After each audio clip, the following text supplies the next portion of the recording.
Kecelakaan beruntun terjadi di kawasan Jalan Gubernur Suryo dan Jalan Taman Apsari, Surabaya, Jawa Timur, Minggu dini hari.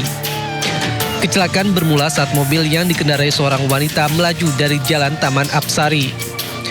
Akibat dipengaruhi alkohol, pelaku hilang konsentrasi hingga menabrak taksi listrik yang sedang parkir. Bukannya berhenti, pelaku justru terus melajukan mobilnya menuju Jalan Gubernur Suryo dan menabrak seorang pria yang sedang menaikkan barang ke mobilnya. Akibatnya korban mengalami luka berat dan sempat dibawa ke rumah sakit RSUD Dr. Sutomo, Surabaya. Namun korban meninggal dunia saat mendapatkan perawatan medis.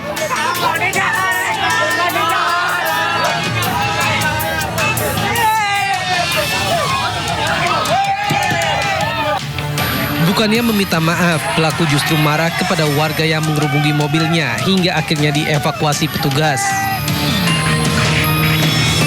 Dalam pemeriksaan kami laksanakan pengecekan uji tiup, hasilnya positif minuman keras. Namun dalam hal tes urin kami cek untuk narkotikanya tidak terdapat. Di lokasi tidak ditemukan surat STNK dan SIM-nya. Ini ditahan atau tidak, Anda? Mobil itu milik siapa? Sudah kami tetapkan sebagai tersangka. Usai ditetapkan tersangka, pelaku menyampaikan permintaan maaf dan mengakui jika sebelum kejadian dirinya baru pulang dari pesta miras di salah satu tempat hiburan malam di kota Surabaya. Untuk keluarga korban, saya selaku tersangka penabrakan, saya mohon maaf yang sebesar-besarnya. Saya pun nggak sadar, nggak tahu kok. Saya sadar ada orang nggak mungkin terjadi seperti itu. Akibat perbuatannya, pelaku terancam hukuman 6 tahun penjara. Dari Surabaya, Jawa Timur, Sony Hermawan, iNews melaporkan.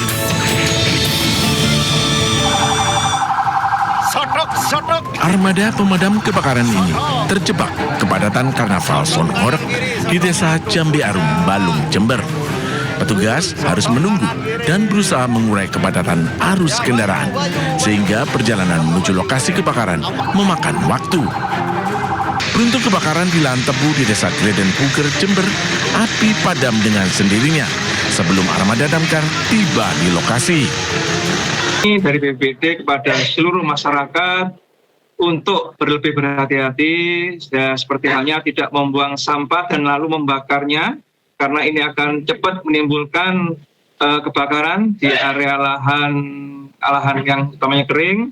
Juga untuk perokok mungkin jangan membuang puntung rokok sembarangan, karena kita lihat salah satu penyebab karhutla yaitu hanya sedikit percikan api akan menimbulkan.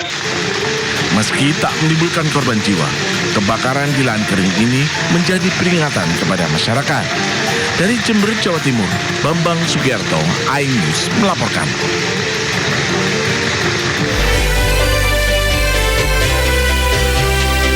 Selamat siang pemirsa, Indosiang kembali hadir menemani aktivitas Anda bersama saya Nova Zakwan dan berikut berita pilihan siang ini.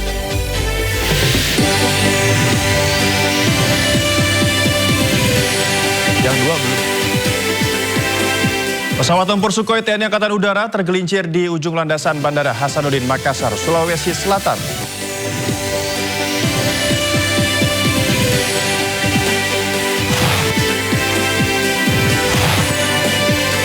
Usulan pemakaian tepung ubi mengemuka sebagai bahan alternatif pemadaman karhutla saat Presiden Prabowo Subianto berkunjung ke Sumatera.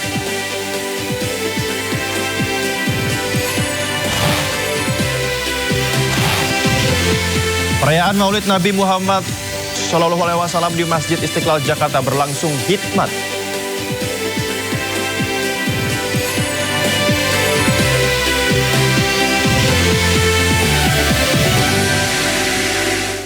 Pemirsa, beralasan sudah membayar uang kebersihan dan keamanan pada anggota Ormas, sejumlah pedagang kaki lima nekat melawan Wali Kota Bekasi, Tri Ardianto Cahyono saat penertiban di Stadion Patriot Candrabaga, Bekasi, Jawa Barat.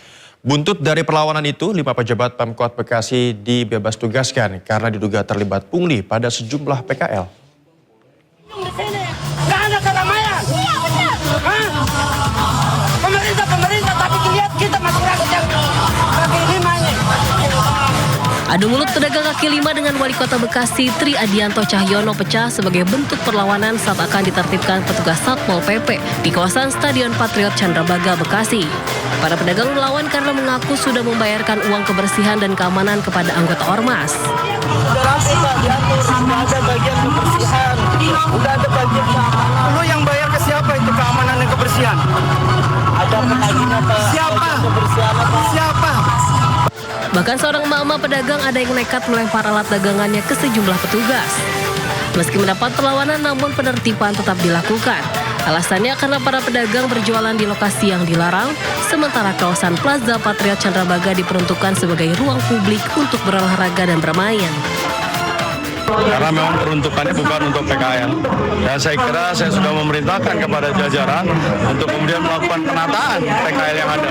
Jadi PKL bukan untuk dilarang, tetapi kemudian ditempatkan pada tempat yang sesuai dengan yang ada. Sementara usai munculnya protes pungli pada para PKL, Wali Kota membebas tugaskan 5 pejabat di lingkungan Pemkot Bekasi. Kelimanya diminta fokus menjalani pemeriksaan terkait dugaan pungutan Rp5.000 terhadap pedagang yang berjualan di kawasan Stadion Candrabaga. Dari Bekasi, Jawa Barat, Rahmat Hidayat, iNews melaporkan. Seorang pria mengamuk sambil membawa parang di SPBU Amesangen, Kabupaten Wajo, Sulawesi Selatan. Pria tersebut diduga tidak terima ditegur karena menyerobot antrean saat mengisi BBM.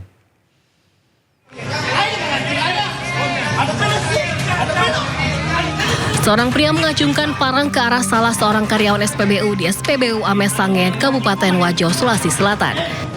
Karyawan SPBU tersebut kemudian mengambil parang pemotong bunga yang berada di sekitar lokasi.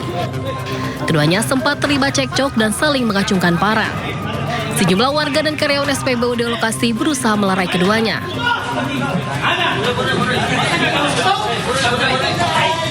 Peristiwa bermula saat pria tersebut mengendarai sepeda motor dan diduga menyerobot antrian pengisian BBM jenis Pertalite. Seorang karyawan SPBU kemudian menegur pria tersebut agar mengikuti antrian. Tidak diterima ditegur, pria tersebut kemudian meninggalkan SPBU dan kembali lagi sambil membawa parang untuk mengajak karyawan SPBU tersebut berduel. Merasa terancam, karyawan SPBU kemudian mengambil parang pemotong bunga yang terselip di antara tanaman di sekitar SPBU. Tidak ada korban jiwa maupun luka dalam insiden tersebut. Kasusnya ditangani unit Reskrim Polres Wajo untuk mendalami kronologi serta menentukan langkah hukum terhadap pihak-pihak yang terlibat. Dari Kabupaten Wajo, Sulawesi Selatan, Amnar Sengkang, iNews melaporkan. Nekat terobos kawasan bebas kendaraan di Jakarta, konvoi kendaraan yang diduga milik instansi pemerintah dan menggunakan lampu strobo diburu Pemprov DKI Jakarta.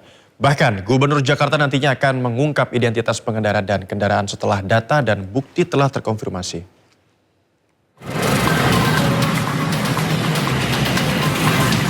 Lima mobil mewah terekam warga berjalan konvoi dengan santai di kawasan Car Free Day, Jalan Sudirman Tamrin, Jakarta pada hari Minggu kemarin hingga viral. Bahkan salah satu kendaraan ada yang menggunakan lampu strobo saat membelah jalan yang seharusnya bebas dari kendaraan bermotor. Usai kejadian, Pemprov DKI Jakarta berkoordinasi dengan Dinas Perhubungan untuk mengetahui siapa pemilik kendaraan dan siapa yang mengizinkan konvoi kendaraan ini bisa melanggar aturan kawasan Car Free Day. Diketahui juga, jika sebagian plat kendaraan ternyata menggunakan nomor khusus yang biasa digunakan pejabat atau instansi tertentu. Sehingga Gubernur DKI Jakarta Pramono Anung meminta untuk mengungkap siapa identitas pemilik kendaraan.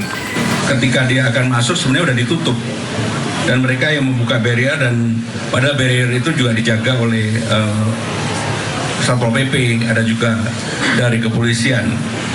Melihat hal tersebut, petugas Dishub yang berjaga di SCBD atas nama Munajat yang Dishub ya, langsung menghalau dan mengarahkan kendaraan untuk keluar dari Car Free Day melalui SCBD. Sementara itu petugas Satpol PP yang bertugas di lokasi sudah diberikan teguran keras dan diminta lebih tegas melakukan pengawasan dan mencegah kendaraan yang tidak berkepentingan masuk ke kawasan Car Free Day. Dari Jakarta, Rizky Falupi, iNews melaporkan. Kita ke informasi lain pemirsa, jumlah korban meninggal gempa Nagikeo terus bertambah menjadi 15 orang. Pemda siapkan evakuasi warga yang mengungsi di gunung. Wakil Bupati Nagikeo, Gonzalo Gratianus Mugasada menyampaikan bahwa data jumlah korban meninggal dunia hingga saat ini masih terus bertambah. Hingga Senin malam, korban meninggal dunia dilaporkan berjumlah 15 orang. Jumlah pengungsi saat ini di Kabupaten Nagekeo sebanyak 49.059 jiwa dan luka berat sebanyak 22 orang dan penderita luka ringan sebanyak 100 orang. Di sini yang jadi masalah itu adalah camp mandirinya terlalu banyak, lebih dari 1.000 camp. Sementara camp terpusatnya itu hanya ada 3, satu di sini, kemudian satu di Airamo, satu di gereja. Nah kita rencana perbanyak camp terpusat supaya seluruh yang ada di gunung itu kita mobilisasi turun ke sini sehingga memudahkan pelayanan. Gempa susulan masih terus mengguncang wilayah Flores, Nusa Tenggara Timur. Hingga hari ke-8 pasca gempa utama, aktivitas kegempaan masih terus dipantau dan warga diminta tetap waspada. Jadi atas dasar informasi Kepala Badan Meteorologi, Klimatologi, dan Geofisika atau BMKG, per hari ini, tepatnya tadi pagi, pukul 5 pagi dilakukan pelaporan. Gempa Flores yang terjadi sampai hari ini ada 6.409 kali gempa. Kemudian gempa yang susulan yang terbesar ada 6,2 magnitudo, kemudian yang terkecil 1,1, yang sama dengan atau lebih besar dari 5 magnitudo ada 33 kali, dan gempa susulan ya tentu saja yang 33 kali itu pasti dirasakan masyarakat, tetapi dari 6.409 kali gempa itu ada 139 kali yang dirasakan oleh masyarakat. Ini mengakibatkan sampai hari ke-8 terjadinya gempa Flores, ini masyarakat masih banyak yang takut sehingga tetap mengungsi di luar rumah. Hingga Senin sore pemirsa 24 Agustus 2026, BNPB mencatat korban meninggal dunia mencapai 100 orang. Dan angka ini meningkat setelah sejumlah korban luka berat yang dirawat intensif tidak berhasil selamat. Dan berikut data BNPB hingga pukul 5 sore waktu Indonesia Barat. Korban tewas tercatat sebanyak 100 orang. Korban luka ada 1.603 orang. Pengungsi mencapai 180.327 orang.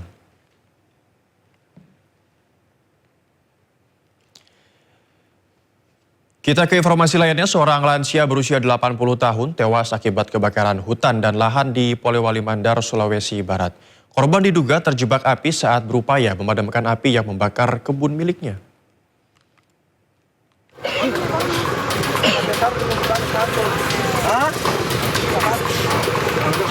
Belasan hektar lahan di Polewali Mandar, Sulawesi Barat terbakar dalam sepekan terakhir.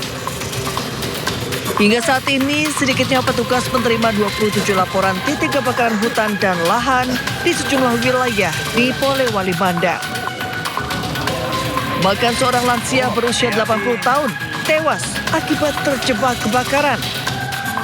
Korban ditemukan meninggal dunia di sekitar kebun miliknya yang hangus dilalap api.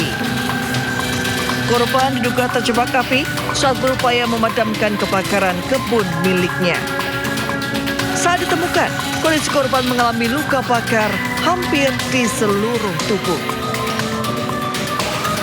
Hingga saat ini petugas masih berjibaku memadamkan kebakaran hutan dan lahan di Polewali Mandar. Sulitnya akses menuju lokasi kebakaran menjadi kendala. Diduga kebakaran dipicu pembukaan lahan dengan sengaja. Petugas mengimbau warga untuk tidak melakukan upaya pemadaman secara mandiri dan melaporkan titik api yang terlihat. Dari Polewali Mandar, Sulawesi Barat, Huzair Zainal, iNews melaporkan. Kebakaran hutan dan lahan di Sampit, Kabupaten Kota Waringin Timur, Kalimantan Tengah kian tidak terkendali. Hingga Senin malam terdapat 19 lokasi kejadian karhutlah yang terjadi hampir bersamaan di sejumlah wilayah.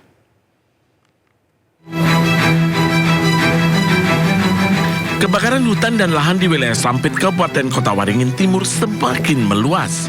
Hingga Senin malam, 19 titik api tersebar di kota Sampit. Kobaran api cukup besar hingga mendekati bahu jalan utama dan mengganggu arus lalu lintas. Berdasarkan data BPBD Kodim, per 24 Agustus ada 451 lokasi kejadian dan lahan terbakar 1.460 hektar lebih. Ada sudah 19 lokasi kejadian untuk kebakaran lahannya. Memang sebagian itu ada yang kembali, ada yang baru. Dan yang lebih ada beberapa itu ada 2 sampai 3 itu jauh dari pemukiman, termasuk yang sekarang. Kalau yang lain itu rata-rata dekat pemukiman. Nah, kemudian hotspot sampai dengan hari ini totalnya lebih dari 7.000. Petugas gabungan TNI Polri, relawan hingga pihak swasta berjibaku memadamkan kobaran api. Namun cuaca panas dan angin yang cukup kuat membuat api sulit dijinakan. Selain itu, ketersediaan sumber air untuk pemadaman juga menjadi kendala. Akibat embung yang telah disiapkan tidak lagi memiliki air. Sementara itu, kabut asap tebal akibat karhutla yang semakin mengganas menyiksa warga karena alami sesak napas. Karena ini cukup mengganggu aktivitas dan kesehatan masyarakat juga, termasuk saya sendiri pun kesehatan saya juga terganggu. Suara saya, tenggorokan saya sakit. Diketahui Kalimantan Tengah mengalami lonjakan tajam hingga menembus lebih dari 70.000 kasus akibat kasus asap dari kebakaran hutan dan lahan. Dari Kabupaten Kota Waringin Timur, Kalimantan Tengah, Normansa Ainus melaporkan. Sementara 5 pasien yang mayoritas masih anak-anak harus mendapat perawatan di Rumah Sakit Ratu Zaleha, Martapura, Kabupaten Banjar, Kalimantan Selatan akibat terpapar penyakit infeksi saluran pernapasan akut atau ISPA. Kabut asap menjadi salah satu penyebab anak-anak mendapat perawatan di rumah sakit. Akibat kabut asap yang melanda wilayah Kabupaten Banjar, Kalimantan Selatan, 5 warga dirawat di Rumah Sakit Ratu Zaleha, Martapura karena terdampak ISPA. Kelima pasien ini merupakan anak-anak. Pada awal Agustus 2026 kemarin, ada sebanyak 10 pasien yang terpapar ISPA, namun sebagian telah diperbolehkan pulang hingga saat ini masih tersisa 5 pasien. 27 pasien ISPA lainnya hanya menjalani rawat jalan. Kondisi pasien yang terjangkit ISPA alami gejala demam, batuk, dan sesak nafas. Rata-rata mereka demam, tapi diperparah dengan batuk pilek karena kabut asap akhir-akhir ini, Pak. Penanganannya seperti apa? Kita penanganannya simptomatis. Kadang kalau mereka batuk, kita kasih obat batuk. Kalau yang parah, kita nebul kadang, Pak. Kasus infeksi saluran pernapasan akut atau ISPA di Kalimantan Selatan meningkat tajam hingga mencapai 36.000 lebih kasus akibat kabut asap dari kebakaran hutan dan lahan yang terus meluas di wilayah Banjarbaru dan sekitarnya. Dari Kabupaten Banjar, Kalimantan Selatan, Sairi Ainus melaporkan. Kabut asap akibat kebakaran hutan dan lahan mulai mengganggu aktivitas belajar mengajar di Pekanbaru Riau. Seluruh sekolah di kota Pekanbaru diliburkan imbas kualitas udara tidak sehat akibat partikel debu dari kabut asap.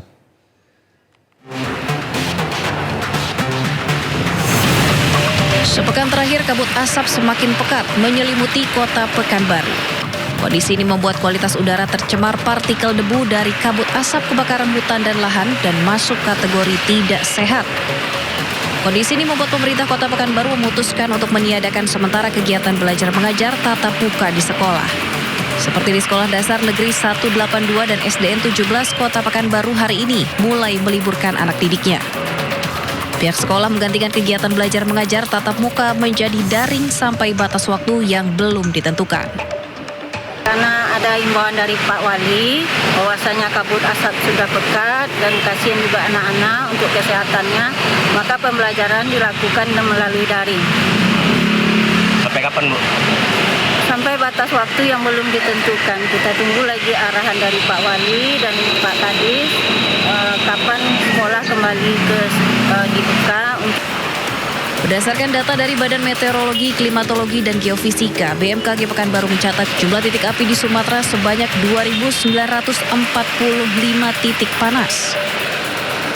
Sementara titik panas di Provinsi Riau tercatat sebanyak 491 titik yang tersebar di seluruh kabupaten. Dari Pekanbaru Riau, Indra Yusrizal, iNews melaporkan. Presiden Republik Indonesia Prabowo Subianto memimpin langsung rapat terbatas penanganan kebakaran hutan dan lahan atau Karhutla di Palembang, Sumatera Selatan, Senin siang. Rapat koordinasi digelar di Posko Utama Satgas Karhutla Sumatera Selatan di Bandara Sultan Mahmud Badarudin II Palembang. Kunjungan ke Palembang merupakan kelanjutan dari perangkaian peninjauan langsung sejumlah lokasi rawan karhutla di wilayah Sumatera, yakni Riau, Jambi, dan Sumatera Selatan. Berdasarkan data Sipogi Kementerian Kehutanan, terdapat 2.894 titik panas atau hotspot di 10 provinsi di Sumatera, dengan konsentrasi tertinggi di Sumatera Selatan sebanyak 1.410 titik, Riau 480 titik, dan Jambi 425 titik. Polda Sumatera Selatan juga melaporkan sedang menangani 15 laporan kasus karhutla dan telah menahan total 17 orang tersangka. Kami menangani kasus sebanyak 15 LP, Bapak, selama karhutla yang terjadi, dan sudah kami tahan 17 tersangka.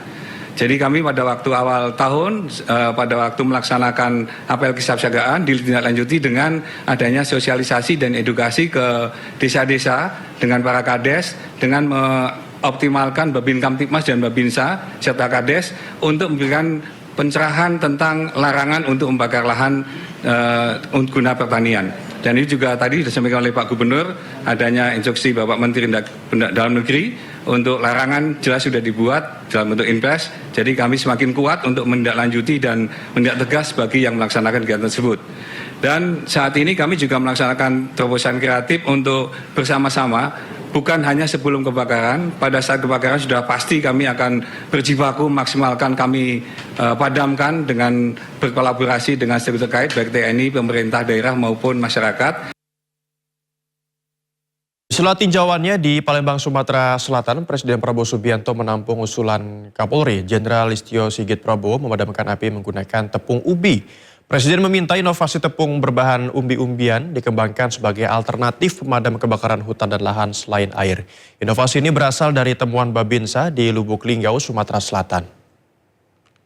Dulu pernah kami laporkan ke Bapak bahwa ada sejenis zat yang menggunakan bahan baku utama dari tepung yang bisa digunakan untuk mencegah. Jadi kalau disemprot dengan alat dengan zat tersebut, itu dia bisa mencegah agar antara api O2 dan CO2 itu bisa terpisah. Itu kalau kami lihat dulu, itu sebenarnya juga mungkin bisa diproduksi kalau memang kita mau meriset itu, Pak. Jadi dia bisa digunakan untuk mencegah, dia juga bisa digunakan untuk memadamkan api mula-mula, Pak. Tapi kalau misalkan mungkin luasannya atau size dari jumlah tepung tersebut juga cukup, mungkin api dalam bentuk sedang atau besar juga bisa. Itu yang saya melakukan. Terima kasih. Itu tepung apa ya? Tepung itu, Pak, tepung dari ubi, Pak. Selain menggelar ratas di Palembang, Presiden Prabowo Subianto juga menggelar ratas di Pekanbaru Riau. Kapolda Riau menyebut telah menetapkan 96 orang tersangka pembakaran hutan dan lahan di wilayah Pekanbaru Riau dan tidak ada perusahaan yang terlibat.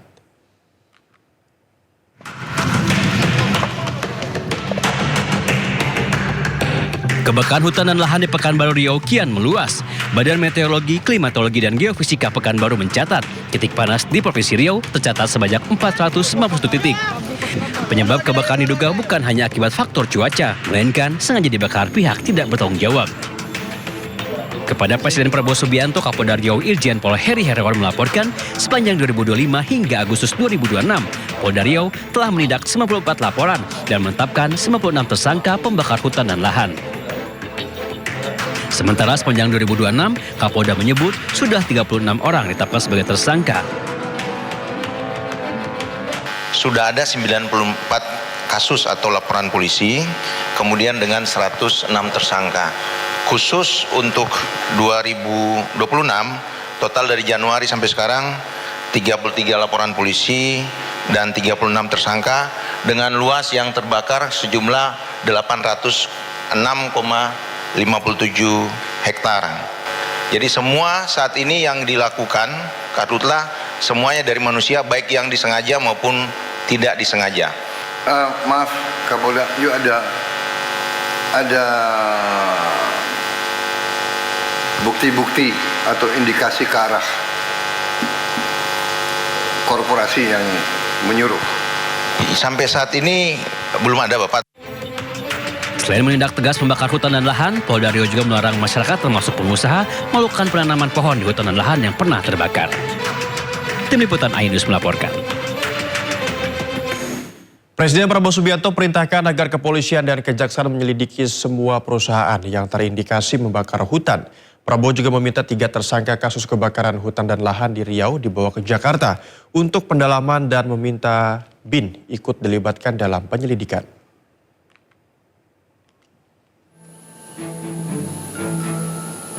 Presiden Prabowo Subianto memberikan peringatan keras kepada korporasi yang membakar hutan.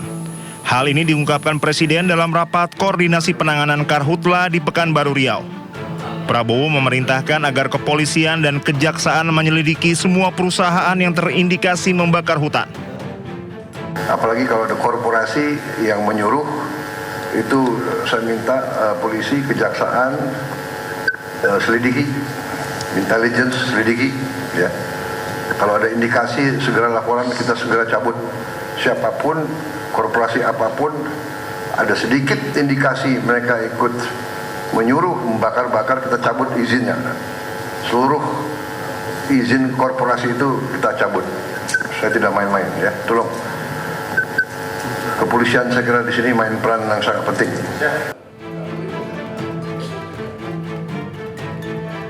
Meski belum ada bukti keterlibatan korporasi, namun terdapat 3 tersangka yang pada kasus sebelumnya diketahui tidak memiliki kebun di lokasi kebakaran. Ketiganya menjadi perhatian setelah polisi menemukan mereka berada di lokasi kebakaran meski tidak memiliki ladang di area tersebut. Presiden Prabowo kemudian meminta 3 orang tersebut dibawa ke Jakarta untuk pendalaman dan meminta BIN ikut dilibatkan dalam penyelidikan. Presiden juga meminta nama 5 perusahaan yang sebelumnya mendapat sanksi dari Kementerian Lingkungan Hidup karena tidak memenuhi kewajiban pencegahan karhutla. Prabowo menegaskan perusahaan yang tidak menjalankan tanggung jawab menjaga dan mencegah kebakaran dapat dikenai tindakan tegas termasuk pencabutan izin. Tim Liputan iNews melaporkan. Kebakaran juga sempat terjadi di Taman Nasional Waikambas, Lampung. Meski sempat membesar, namun kini api telah berhasil dipadamkan. Gajah yang ada di pusat konservasi pun dalam keadaan aman.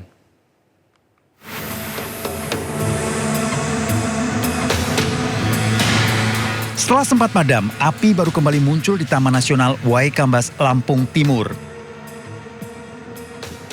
Api dilaporkan muncul di 3 titik baru pada Minggu pagi dan terus membesar dikarenakan kencangnya hembusan angin serta lahan yang juga didominasi oleh tanaman kering.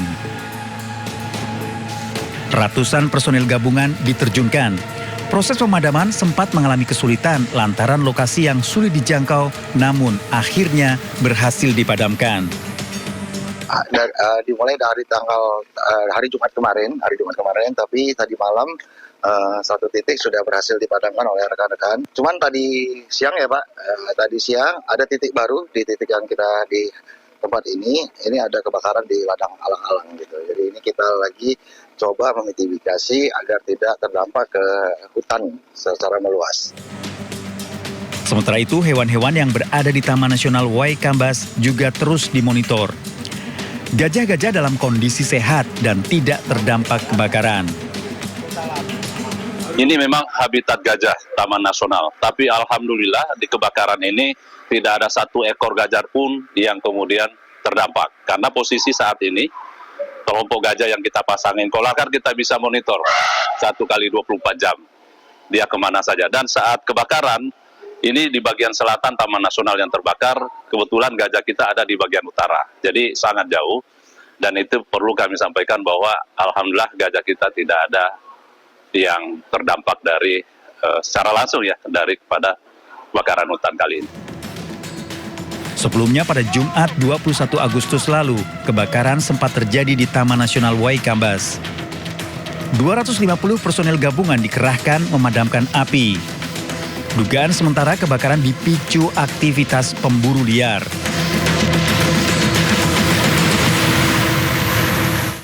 Presiden Prabowo Subianto meminta kebakaran lahan dan hutan di Lampung turut jadi perhatian pemerintah. Salah satu kawasan yang disorot yakni Taman Waikambas sebagai habitat penting gajah Sumatera. Kalbar itu lebih berat ya. Jadi konsentrasi, kalau saya juga minta diperhatikan untuk Lampung. Lampung ada Waikambas, Taman Nasional itu fokus kita juga ya. Saya dapat laporan itu juga ada hotspot di situ. Dan sudah ada kebakaran berapa hektar gitu ya. Dan di situ kan taman konservasi kita untuk gajah dan sebagainya. Gajah-gajah terakhir termasuk di Sumatera harus kita rawat. Kita ke informasi lainnya, pemirsa. Masjid Istiqlal menggelar Maulid Akbar dalam rangka peringatan Maulid Nabi Muhammad SAW 1448 Hijriah. Acara ini akan dihadiri Menteri Agama Nasaruddin Umar dan Ustadz Jojo Muhammad Ali Yusuf sebagai narasumber. Ratusan umat muslim berdatangan sejak pagi hari di Masjid Istiqlal, Jakarta Pusat guna mengikuti acara Maulid Akbar 2026. Acara ini merupakan bagian dari event Istiqlal Youth Festival yang bertema Grow Your Talent, Grow Your Adab.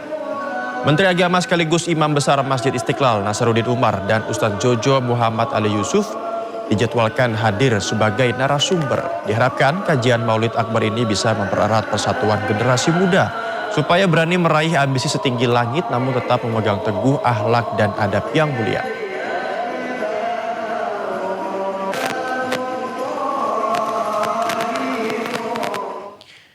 Dan untuk mengetahui suasana di sana, kami telah terhubung dengan rekan Amrina Rida dan juru kamera Nadia Elizabeth yang kini berada di Masjid Istiqlal, Jakarta Pusat. Selamat siang Amrina, bagaimana suasana peringatan Maulid Nabi di sana?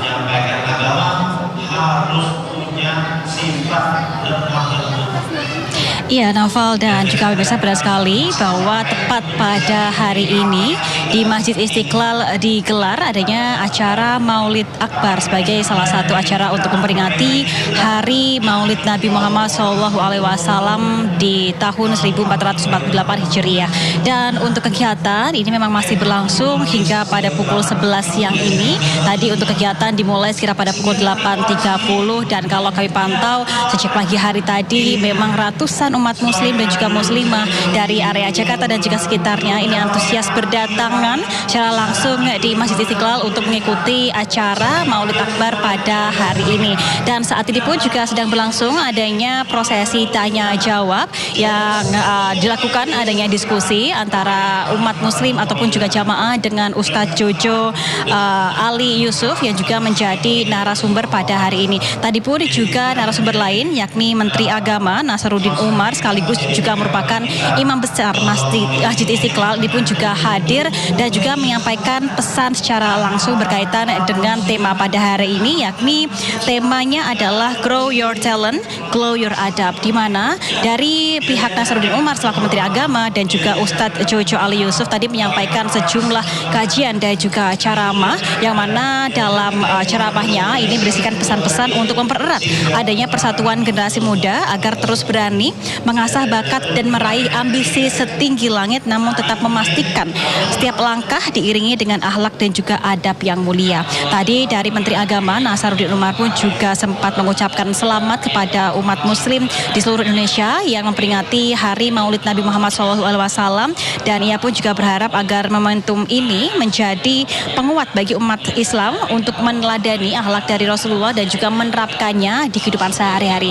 Sementara untuk secara keseluruhan ataupun juga secara nasional, Novel dan juga pemirsa, dari pihak Kementerian Agama sendiri ini pun juga secara nasional menggelar rangkaian program bernama Gema Sholawat Kebangsaan yang menjadi rangkaian program dalam rangka memperingati Hari Maulid Nabi Muhammad SAW yang mana akan diluncurkan secara nasional nanti pada tanggal 26 Agustus 2026 yang menargetkan sebanyak 1,7 juta umat muslim di seluruh Indonesia untuk secara bersama-sama melakukan pembacaan serta hitaman kitab, baik itu secara mandiri ataupun juga secara berjamaah. Dan juga melalui kegiatan Gema Sholawat Kebangsaan tersebut diharapkan mampu menjadi bentuk ikhtiar untuk mendoakan terhadap warga terdampak di sejumlah daerah yang saat ini memang sedang dalam kondisi yang memerlukan bantuan. Sementara demikian kembali ke Anda, Novel. Baik, terima kasih Amrina Rida dan juru kamera yang bertugas melaporkan langsung dari Masjid Istiqlal, Jakarta. Selamat bertugas kembali. Terima kasih Anda masih bersama kami di Sindo Siang. Pemirsa, pesawat tempur Sukhoi TNI Angkatan Udara tergelincir di runway 13 sisi barat Bandara Sultan Hasanuddin, Kabupaten Maros, Sulawesi Selatan. Rekaman video amatir warga memperlihatkan kondisi pesawat tempur jet Sukhoi milik TNI Angkatan Udara, Lanut Sultan Hasanuddin, diduga mengalami off-run atau keluar dari jalur dengan kondisi pesawat gagal berhenti dan meluncur keluar ujung landasan pacu. Insiden ini terjadi pada Senin pagi, pemirsa, di landasan pacu sisi barat runway 13 di Bandara Sultan Hasanuddin Makassar, Kabupaten Maros, Sulawesi Selatan. Dari video yang beredar terlihat pesawat tempur ini dalam posisi menukik di ujung landasan. Operasional bandara dan penerbangan di Bandara Sultan Hasanuddin terpantau normal dengan menggunakan landasan pacu sisi utara selatan atau runway 03 dan 21. Dan hingga saat ini belum diketahui adanya korban serta detail kerusakan pesawat dan juga penyebab insiden yang menimpa pesawat. Benar terjadi telah kejadian sesuai video viral tersebut dan saat ini sedang penanganan.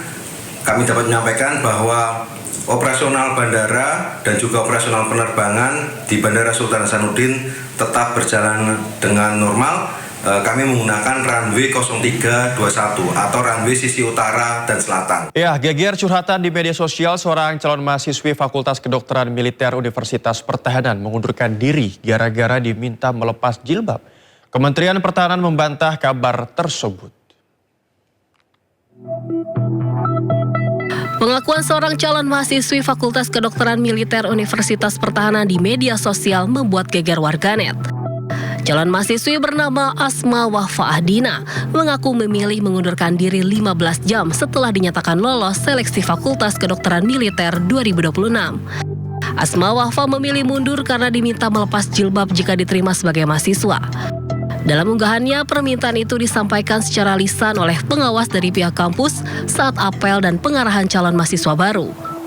Curhatan Asma Wahfa Ahdina pun menuai kecaman dari warganet, Ormas Islam, Majelis Ulama Indonesia, hingga DPR.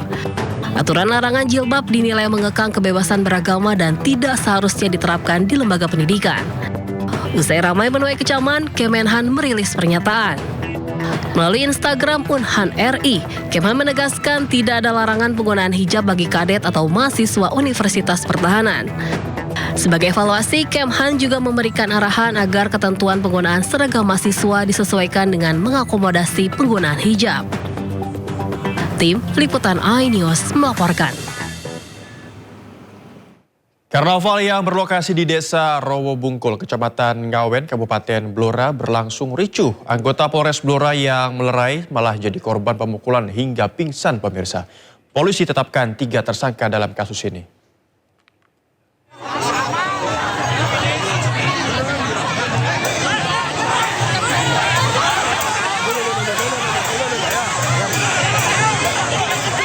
Acara karnaval peringatan hari ulang tahun ke-81 kemerdekaan Republik Indonesia di Desa Rowo Bungkul, Kecamatan Ngawen, Kabupaten Blora, Jawa Tengah ricuh. Kericuhan bermula saling ejek sehingga memicu perselisihan antara warga Dukuh Tembang dengan Dukuh Randualas. Perselisihan berkembang menjadi perkelahian di tengah karnaval. Bahkan 2 anggota kepolisian sektor Ngawen yang melerai malah jadi korban pemukulan massa. 1 diantaranya pingsan serta mengalami luka di bagian pelipis dan hidung, serta sempat dirawat di Puskesmas Rowo Bungkul, Ngawen. Tim kepolisian akan memproses kasus tersebut hingga tuntas. Polres Blora telah memeriksa sejumlah saksi dan telah menetapkan 3 tersangka atas kejadian ini. Saksi-saksi sudah kita periksa semua, 11 saksi, dan berdasarkan 2 alat bukti yang cukup, kita sudah menetapkan 3 tersangka dan sudah kita lakukan penahanan. Ini akan kita lanjutkan proses tuntas dan kemudian pengembangan lebih lanjut. Untuk kondisi anggota dan alhamdulillah kondisi anggota dari 2 yang dipukul, 1 itu saat kejadian dibawa ke puskesmas sudah bisa pulang. Kapolres menegaskan tidak ada kata damai atas kasus dugaan pemukulan terhadap anggotanya yang sedang bertugas di lapangan. Dari Blora, Jawa Tengah, Heri Purnomo, iNews melaporkan. Tertangkap saat berduaan dalam kamar hotel dengan wanita bukan istrinya, ajudan Ketua DPR Aceh diganjar hukuman 22 kali cambuk di Banda Aceh. Ia terbukti melakukan pelanggaran konun syariat Islam yang berlaku di Aceh.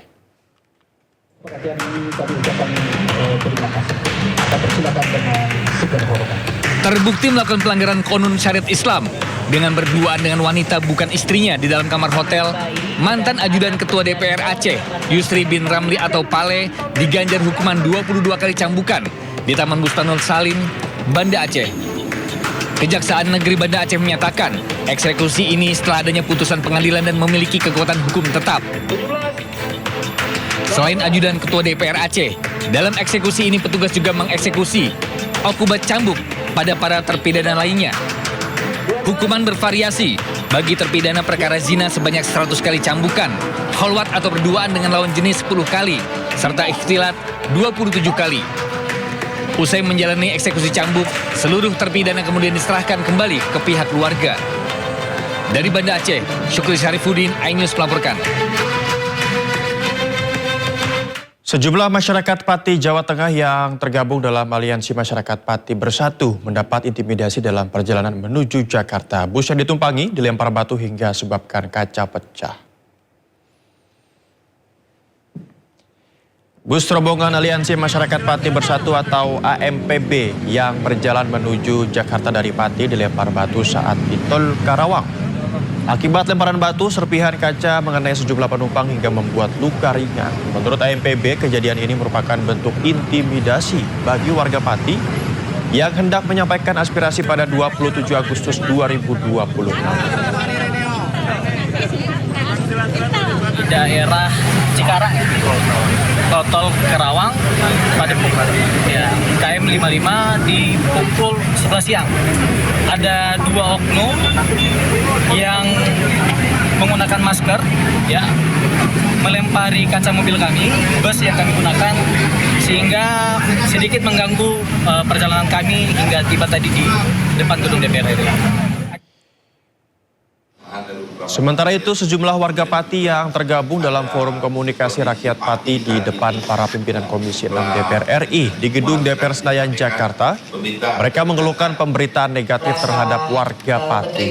Koordinator Forum Komunikasi Rakyat Pati, Lukman Hakim, menyebut pihaknya memiliki aspirasi yang berbeda dan memilih menyampaikannya melalui dialog dengan DPR RI dan tidak berencana menggelar aksi pada Kamis 27 Agustus 2026. Terkait rencana aksi 27 Agustus mendatang, Lukman menilai unjuk rasa merupakan bagian dari proses demokrasi setiap warga negara.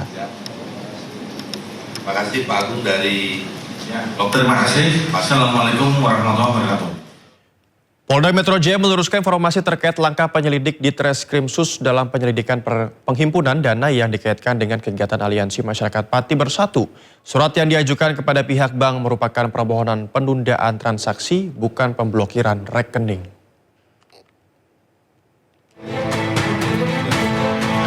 Polda Metro Jaya meluruskan informasi terkait langkah penyelidik di Treskrimsus dalam penyelidikan penghimpunan dana yang dikaitkan dengan kegiatan Aliansi Masyarakat Pati Bersatu. Surat yang diajukan kepada pihak bank merupakan permohonan penundaan transaksi, bukan pemblokiran rekening. Kabid Humas Polda Metro Jaya, Kombes Pol Budi Hermanto menjelaskan penundaan transaksi tersebut mengacu pada pasal 26 Undang-Undang Nomor 8 Tahun 2010 dan berlaku paling lama 5 hari kerja. Ini kita luruskan ya, bahwa surat yang diajukan oleh penyidik di Treskrimsus Polda Metro Jaya itu tentang penundaan transaksi. Pasal 26 Undang-Undang 8 tahun 2010 itu penundaan transaksi dalam proses penyelidikan lebih kurang 5 hari kerja. Dan perlu kami luruskan kepada warga masyarakat, selama pelaksanaan penundaan transaksi, rekening yang berada di dalam tabungan tersebut itu tidak disita. Jadi rekening tersebut tetap berada di dalam rekening pemilik. Setelah 5 hari kerja dari proses penyelidikan penundaan transaksi ini dikembalikan kepada si pemilik. Kita harus bisa pisahkan antara pemblokiran dengan penundaan transaksi. Permisi Bapak. Dalam penyelidikan, penyelidik juga menggunakan pasal 237 Undang-Undang Nomor 4 Tahun 2023 tentang pengembangan dana dan penguatan sektor keuangan sebagai salah satu dasar hukum terkait aspek penghimpunan dana dari masyarakat. Penyelidik telah mengirimkan undangan klarifikasi kepada pihak terkait serta berkoordinasi dengan Otoritas Jasa Keuangan OJK dan Kementerian Sosial untuk memperoleh kejelasan mengenai tujuan penghimpunan, mekanisme pengumpulan, penggunaan, serta pertanggungjawaban dana. Dari Jakarta, Tim Liputan Anyus melaporkan. Patih, logo Bank Mandiri yang terpasang di salah satu kantornya di Jakarta dicopot. Video ini pun viral di media sosial. Video pencopotan logo raksasa Bank Mandiri di salah satu gedungnya di Jakarta viral di media sosial dan menjadi pembicaraan netizen. Hal ini dinilai mendadak karena Bank Mandiri sedang terdampak isu pemblokiran rekening milik Koordinasi Aksi Patih, Supriyono alias Botok yang akan berunjuk rasa di depan gedung DPR pada 27 Agustus mendatang. Pihak Bank Mandiri sudah menyatakan permintaan maaf atas pemblokiran rekening milik Botok dan menyebut pemblokiran atas permintaan APH atau aparat penegak hukum.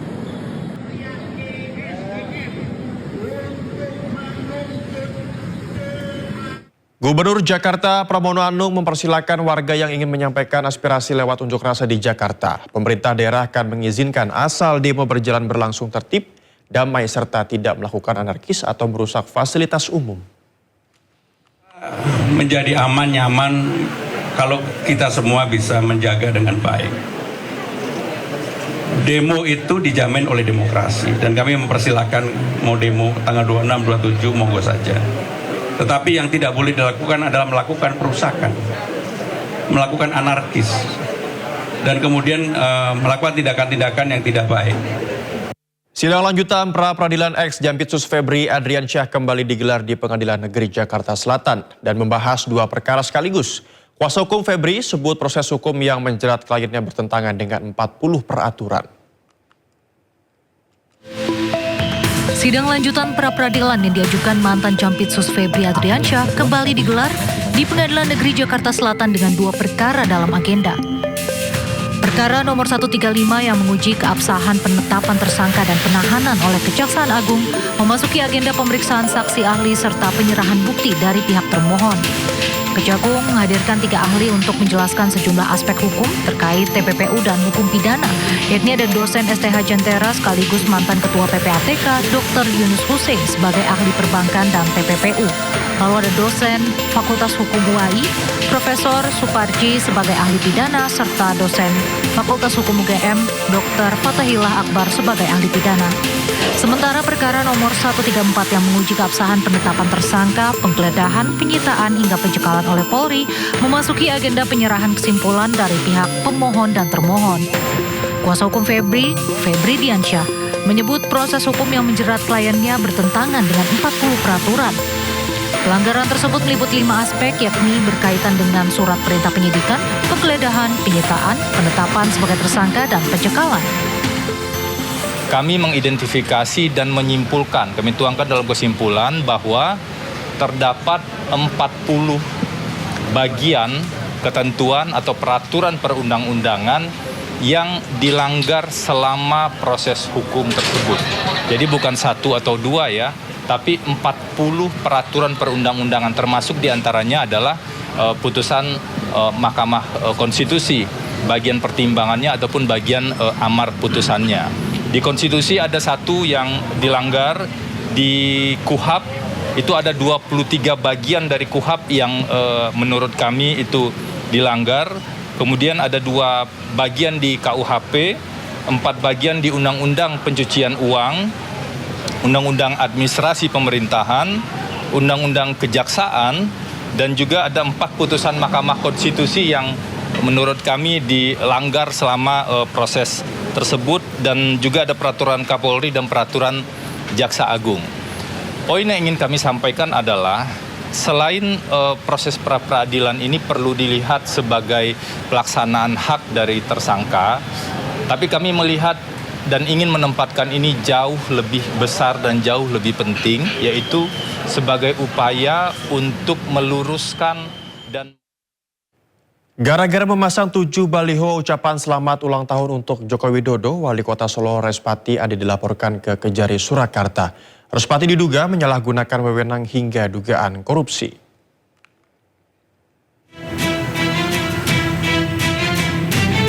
Curiga ada penyalahgunaan wewenang dan tindak pidana korupsi dalam pemasangan baliho ucapan selamat ulang tahun untuk Joko Widodo. 2 warga Solo, Budi Kuswanto dan Trisabto, melaporkan Wali Kota Solo Respati Adi ke Kejari Solo. Dalam laporannya, pelapor mempertanyakan baliho bergambar Jokowi yang dipasang menggunakan reklame milik Pemkot Solo. Pelapor juga mempermasalahkan sumber dana yang digunakan yang berpotensi memunculkan korupsi dan kerugian negara. Laporan tersebut adalah menanyakan sumber dana, di mana pemasangan baliho ini Bapak Wali Kota itu menggunakan dana APBD atau dana pribadi, di mana pemasangan baliho selamat ulang tahun Bapak Jokowi itu menggunakan logo pemerintah. Bapak Wali Kota juga bisa segera dipanggil oleh Kejaksaan untuk dimintai keterangan dan menjelaskan sumber dana tersebut. Menanggapi laporan terkait dirinya, Wali Kota Solo Respati Adi mengaku salah dan mempersilahkan Kejari untuk memeriksa dirinya. Iya, tentunya kami menghormati prosesnya. Kita akan mengikuti dan kita akan sesuaikan dengan ketentuan yang berlaku. Kita hormati. Sementara itu, Mut Kejari Solo, penanganan perkara baliho Jokowi telah ditingkatkan dari tahap pengumpulan data dan bahan keterangan ke tahap penyelidikan. Setelah ditelaah, kemudian kita saran dari tim penelaah dilakukan pengumpulan data dan bahan keterangan oleh Intel dan sudah dilakukan full data full paket. Artinya kita sudah ada bahan. Setelah itu untuk memastikan apakah ada peristiwa penyimpangan atau ada dugaan tipikor atau tidak, kita sedang melakukan penyelidikan. Sebelumnya untuk merayakan ulang tahun Jokowi ke-65, 21 Juni lalu, 7 baliho bergambar Jokowi disebar di sejumlah titik di kota Solo. Belakangan terkuak titik reklame yang digunakan milik Pemkot Solo. Pelapor curiga ada dugaan penyalahgunaan kewenangan dan korupsi di balik 7 baliho bergambar Joko Widodo tersebut. Tim Liputan iNews melaporkan.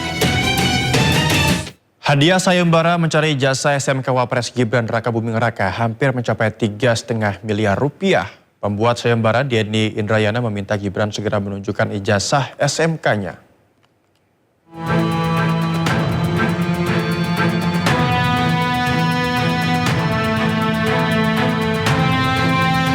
Sayembara ijazah pendidikan SMK Wakil Presiden Gibran Rakabuming Raka masih terus bergulir. Hingga 24 Agustus 2026, hadiah sayembara hampir mencapai angka 3,5 miliar rupiah. Pencapaian hadiah sayembara ijazah Gibran diunggah langsung oleh mantan Wamenkumham Denny Indrayana di akun sosial media. Denny Indrayana juga meminta Gibran menunjukkan ijazah SMK-nya ke publik. Langkah hukum tetap dilakukan, gugatan ke PT UN, ke PN, ke KIP, tapi gerakan sosial juga perlu kita gaungkan. Karena tidak boleh ada syarat menjadi wapres, pendidikan SMA atau sederajat tidak dipenuhi. Jika Mas Gibran tidak punya bukti pendidikan SMA atau sederajat, maka layak kita menuntut beliau untuk mundur, berhenti, atau dimundurkan.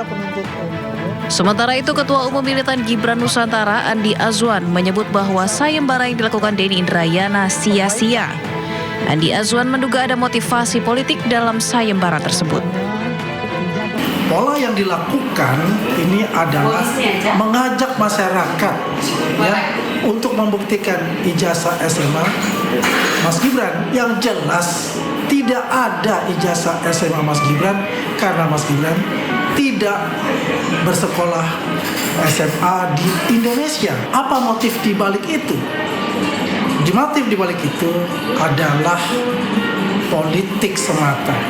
Ya, karena ini ingin melihat bahwasanya apa yang dilakukan Denny Indrayana ini adalah untuk mengganggu pemerintahan Prabowo Gibran.